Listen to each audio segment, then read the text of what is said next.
Welcome back. With the hot and windy conditions we've seen across the state recently, fires have been a major problem for many. Fortunately, the Red Cross is here to remind us what to do this wildfire season. Yeah, joining us in the studio is Michael Smalden with the Red Cross. Thank you for being here. We know you are an expert in this.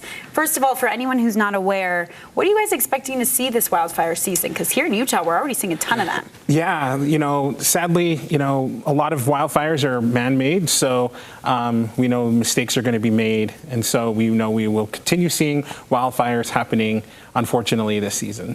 So we're heading into, obviously, the summer season when a lot of people are going to be coming to our state to camp and do things like that. What are some tips and tricks for people to stay safe on that route? Because that's how some of these fires start. Yeah, some good ideas is, make sure you carry water and extinguisher with you. If you're going to start a campfire, be smart enough to put it out. I think a lot of people start their fire and they, s'mores and all that good stuff, roasted mallows and all the deliciousness, right? But if you're going to enjoy having that wildfire or enjoy having that fire, that campfire, make sure you put it out. Use water, stir it. Use the back of your hand, feel and see if it's cool, and then never leave it unattended. And if it's windy, don't even start one. That is a big tip there, because a lot of times when people camp, they'll just leave those fires and go to bed, and that's where problems arise. So just making sure you put it out is crucial. Yeah, people go to bed, the wind picks up, and then the next thing you know, we have a wildfire happening.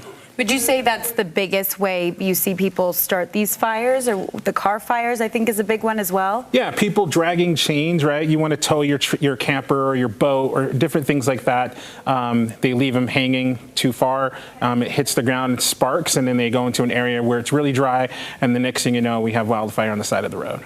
Absolutely. Is there a time of day that people should avoid, starting fires or having campfires, things like that, or does it matter just making sure we're following the right Yeah, just follow guidelines? What's happening. Okay. Make sure you're paying attention to the restrictions that the state put on.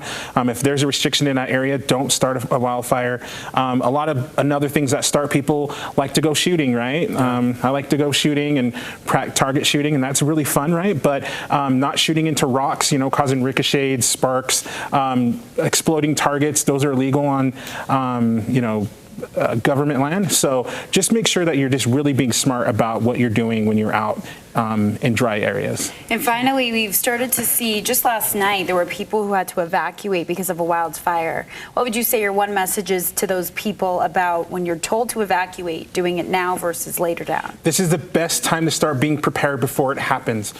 Make sure that you have a kit, make sure you have clothes, your medicine, paperwork in a bag that's ready to go, in your jump bag. And so when those warnings do come, unfortunately, you're prepared and ready to go. And don't forget your pet. Make sure you have the supplies for your pet in that evacuation kit. Very important there. And people can go more information where, Michael? Redcross.org. Okay.